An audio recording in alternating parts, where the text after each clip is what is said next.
Welcome to part 3 of our lesson on mixing the particle nga. Tara!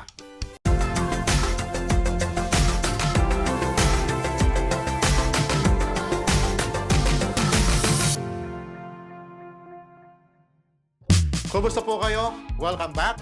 We are continuing our lesson on mixing the Tagalog Enclitic particle nga with other particles that will completely create new meanings to a phrase or sentence. Remember, Enclitic particles are hard to translate to English and we can only approximate what they mean. They depend largely on context, they add flavor and texture to a phrase or sentence, and sometimes changing your speaking tone can alter the meaning of a phrase. More so with mixing particles like the particle nga with other particles we have learned so far in this chapter, like mixing it with the particles na, pa, ba, lang, naman, kaya, and pala. This video is the third of 5 videos explaining the mixing of the particle nga with other particles. My intention is to cover as much as I can that will give you a flavor of how the combinations can enrich your learning of Tagalog. In this video, I will be focusing on simple questions using the mixing of particles. Let's get right on to it. Simulan na natin.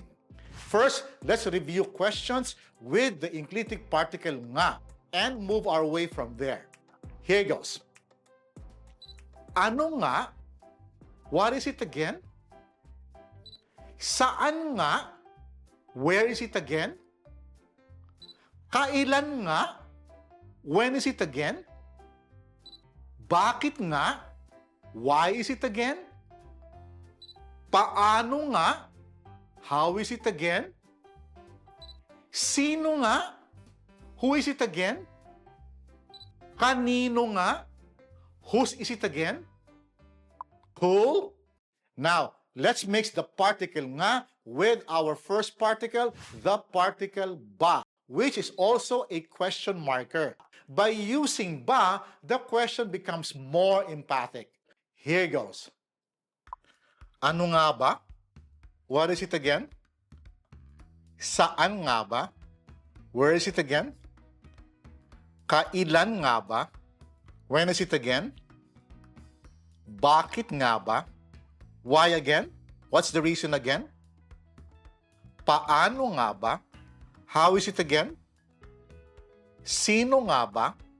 Who is it again? Who was it again? Kanino nga ba? Whose is it again? Now, let's mix the particle nga with the particle na. Adding the particle na conveys a sense of urgency when the speaker is trying to recall something. Take a listen. Ano na nga? What is it again now? Sorry, I forgot. The sorry I forgot thing is for context. That's how it would sound in English. Here's some more. Saan na nga? Where is it again now? Sorry, I forgot. Kailan na nga? When is it again now? Sorry, I forgot. Bakit na nga? Why is it again now? Sorry, I forgot. Paano na nga? How is it again now? Sorry, I forgot. Sino na nga? Who is it again now? Sorry, I forgot. Kanino na nga? Whose is it again now? Sorry, I forgot. Ayos ba? Hindi ito mahirap, hindi ba? It's not difficult, is it? Now, before we continue with more sample questions, please be sure that you are subscribed by clicking on the subscribe button and the bell notification button so you'll be updated of new videos. Alright? Now, let's use the particle nga with the particle pa. This combination clarifies if there's more about the thing being asked. Like for example, ano pa nga? Again, what else? Saan pa nga? Again, where else? Kailan pa nga? Again, when was this? How long has it been? Bakit pa nga? Again, why do we still have to do it? Paano pa nga? Again, how else do we do it? Sino pa nga? Again, who else? Kanino pa nga? Again, to who else? Ayos ba? So far, so good? All right, let's move on to another enclitic particle, the particle lang.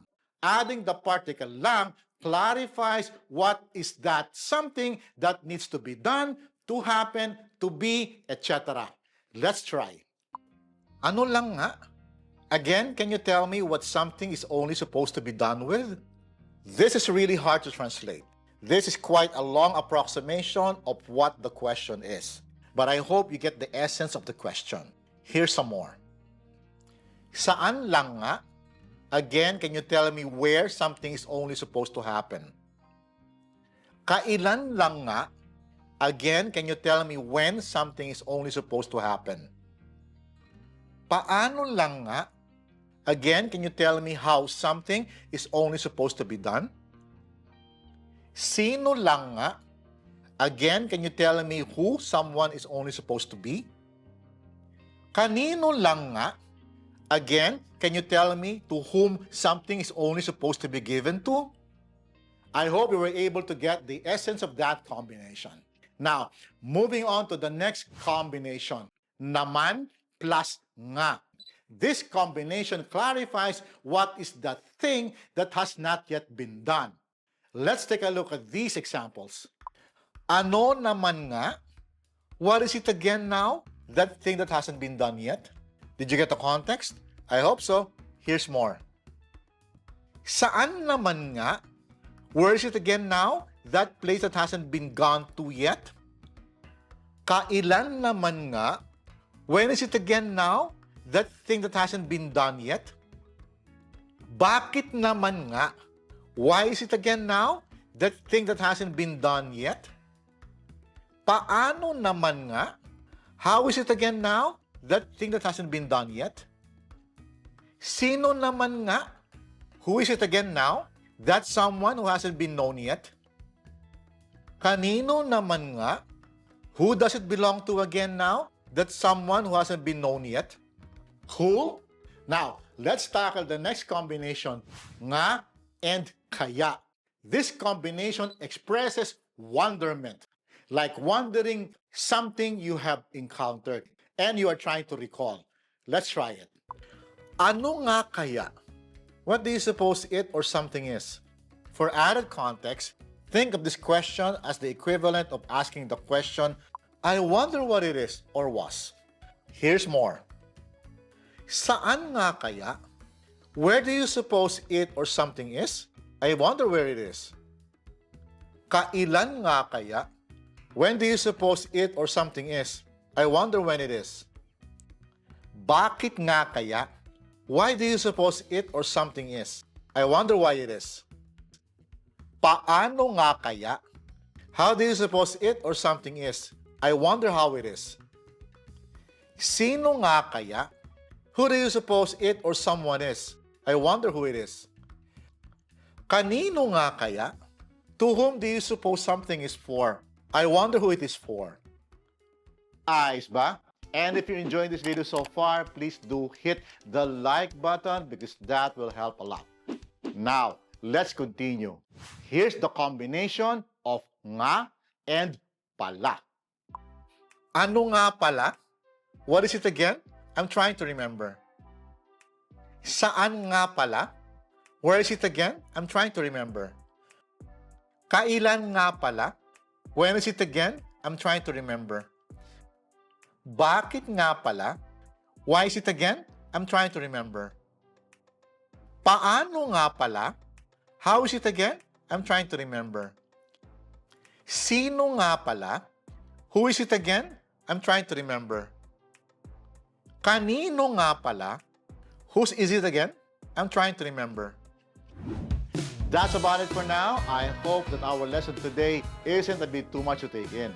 If you start hearing this combination of enclitic particles from your Filipino friends, partners, or family members, you'd be able to put context into them, which will be your way of understanding what's being said. Now, if you think that these combinations are a bit tricky, in our next video, which is part 4 of this topic, I'll talk about combining the particle nga not with one particle but with two particles, making 3 particle combinations. That will open up a whole new level of understanding the Tagalog language. Be sure to catch that. I will see you then. Maraming salamat po at hanggang sa susunod.